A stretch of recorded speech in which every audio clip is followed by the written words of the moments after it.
지구 온난화라고 이야기를 하는데 100년에 1도만 올라가도 이게 보통 문제가 아니다. 해수면이 올라간다, 빙하가 녹는다, 뭐 별별 이야기를 다 하지만 과거는 1도의 문제가 아니에요. 그보다 더 많은 그 온도 변화를 겪으면서 지구가 상당히 혼란스러웠던 적이 있습니다. 우리가 지금 보는 기준에서 혼란스럽지만 그 당시에는 그게 하나의 질서였던 것이죠. 성경에서 그 얘기를 하고 있습니다.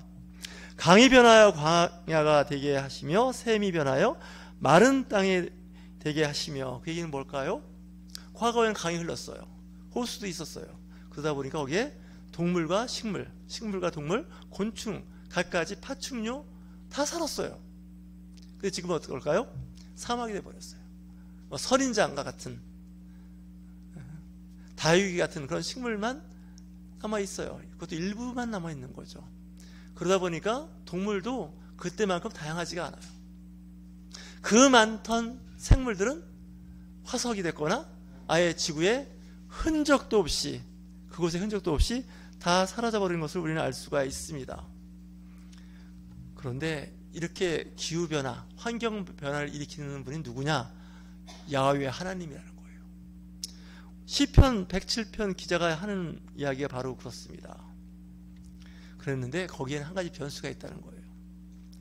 그 주민의 악으로 말미암아 옥토가 변하여 염전이 되게 하시며, 그 지역에 살고 있는 주민들, 백성들, 국민들이 악하다는 거예요. 하나님이 보시기에 악해서 그곳에 하나님의 저주가 임했는데 옥토, 좋은 밭이 염전, 소금밭이 됐다는 거예요. 성경에 나오는 대표적인 소금, 여러분 잘 아시는 것 같이 갈릴리 호수에서 흘러서 사해바다로 흘러가는 여매라 그러죠. 성경이 여매로 되어 있습니다. 사해바다. 사자가 죽을 사자예요. 그 호수는 아무 생물도 살 수 없는 그런 아주 소금, 일반 바다보다도 그 이상 10배까지 되는 데도 있겠죠. 소금물이에요. 오죽하면 그 위에 누워서 책을 읽을 수가 있다는 거예요. 사람이 뜬다는 거예요. 자, 생각해 보세요. 그 근처에 그 사해바다 그 남동쪽에 과거에 거기가 소돔과 고모라가 있다고 고고학자들이 이야기를 해요. 지금은 소금 염전이 됐는데 그 당시는 소활당 근처에 성경에 뭐라고 기록을 하냐면 하나님의 동산 같았다, 에덴 동산 같았다는 거예요. 아브라함과 롯이 서로 갈라질 때 아브라함이 조카한테 먼저 선택권을 줘요. 네가 서쪽으로 간다 그러면 난 동쪽으로 갈 것이고, 네가 동쪽으로 간다면 나는 서쪽으로 갈 것이고, 북쪽으로 가면 남쪽으로 갈 테니까 네가 먼저 선택하라 했더니 이 롯이 자기한테 유리하게 선택을 해요. 소할 땅, 그곳은 하나님의 동산 같은 곳이에요. 물이 많고 풀이 많아요. 목축업을 하는 사람한테 최적지예요. 그러니까 아브라함은 어떨까요? 반대편은 광야예요. 거의 반사막이에요. 그곳에서 정착을 하는데 정말 큰일 났어요. 이 많은 소와 양과 염소떼를 먹일 수 있는 환경이 아니에요. 그랬을 때 하나님께서 밤에 아브라함을 불러서 뭐라고 말씀하실까요? 동서남북 사방을 다 돌아보라는 거예요. 이 땅을 너와 내 후손들에게 주겠다는 거죠. 그 약속을 하시는 거예요. 우리가 하나님이 주시는 그 땅은 정말 좋아 보이지 않을 때가 있어요. 사막이에요. 광야예요. 풀도 많지 않아요. 농사 지을 수도 없고 소와 양을 키운다 하더라도 큰 농장을 할 수 없는 아주 환경이 열악한 곳이에요. 근데 여기서 하나님께서 복을 주신다고 말씀을 하시니까 어떨까요? 정말 복을 받게 돼요. 아브라함의 후손이 나중에 이스라엘 민족을 이룰 수 있게 되죠. 하지만 좋은 땅을 선택해서 갔던 롯은 어떻게 됐을까요? 나중에 다 잊어먹었어요. 자기 부인이 소금 기둥이 돼버렸어요. 자기가 살던 그 소돔과 고모라, 소할 땅까지는 괜찮았어요. 더 간 거예요. 더 사람이 한번 쾌락에 물들기 시작하면 점점점 더 쾌락에 빠져들어서 나중에 도파민 중독이 되겠죠. 돌아올 수가 없어요. 지금도 소돔과 고모라가 어디에 있는지 흔적을 찾기가 어렵다는 거예요. 고고학자들이. 대략 거기쯤 있을 거라는 생각을 할 정도인데 염전이 돼버렸어요. 밭에 소금물이 들어오면요, 그 밭은 못 써요. 왜냐? 소금기 때문에 농작물들이 다 말라 죽어요.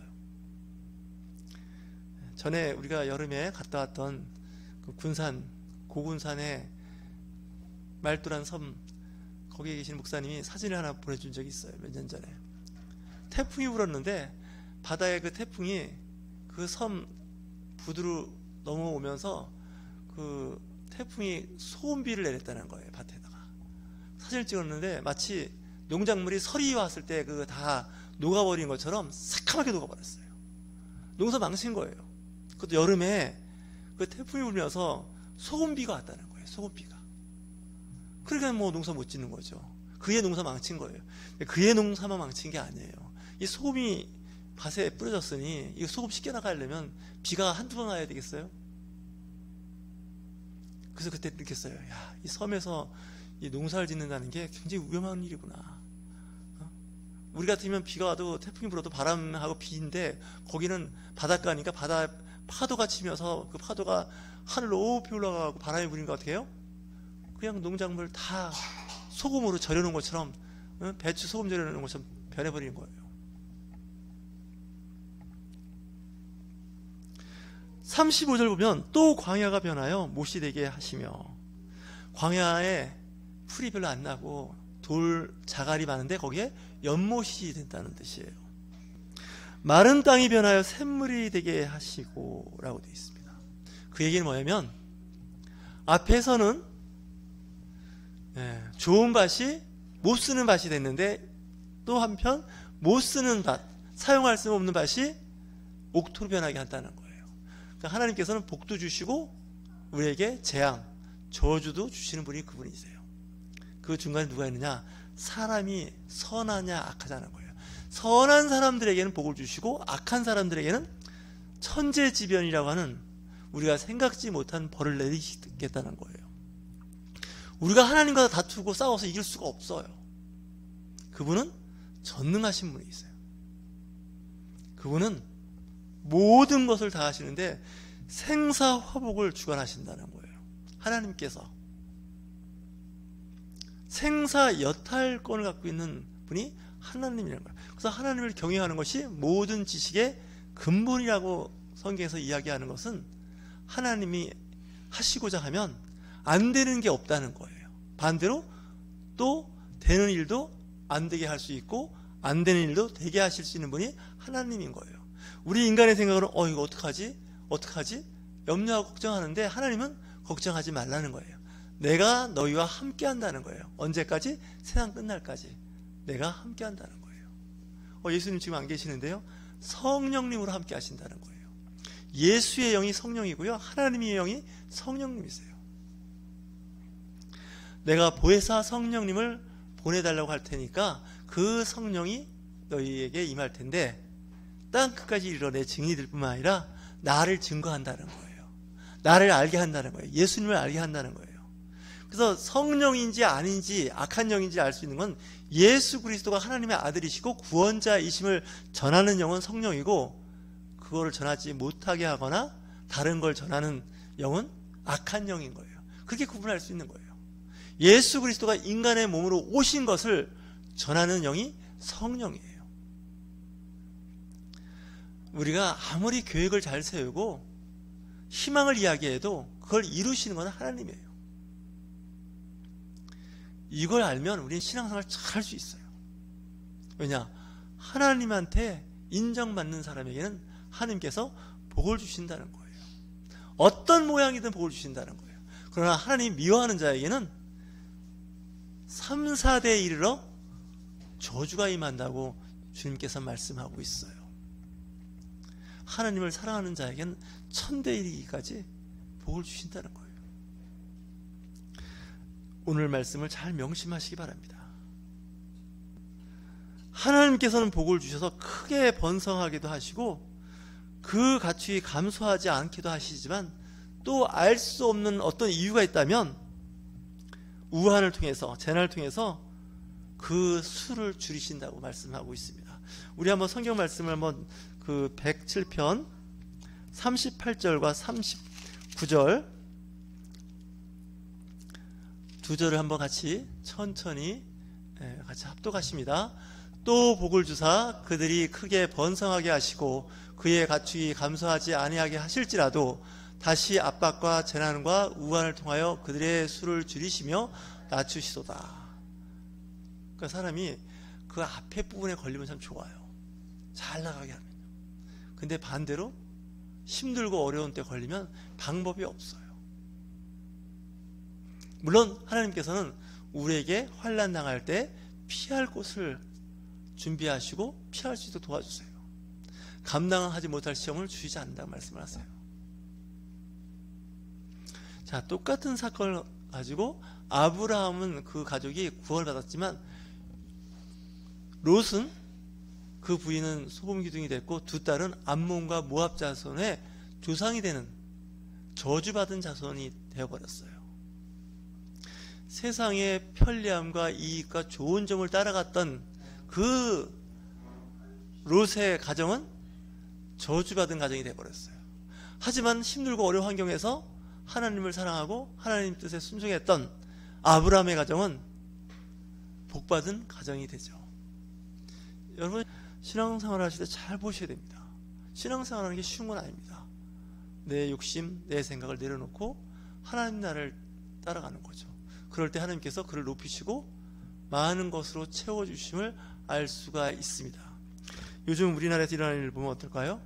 지극히 높은 사람이라고 했던 사람들이 하루아침에 추락하는 걸 봐요. 또 보통 때 눈에 띄지 않고 늘 어려움을 당했던 사람이 또 갑자기 두각을 나타내면서 능력자로 나타나는 것을 볼 수가 있어요. 음지가 양지가 되고 양지가 음지가 된다는 말이 있어요. 여러분 잘 보셔야 됩니다. 내가 지금 잘 나간다고 해서 늘 잘 나갈 수도 없고 힘들고 어렵다고 해서 늘 어렵고 힘든 것만 아니에요. 우리 속담에 그런 말 있죠. 부자가 3대를 못 간다는 거예요.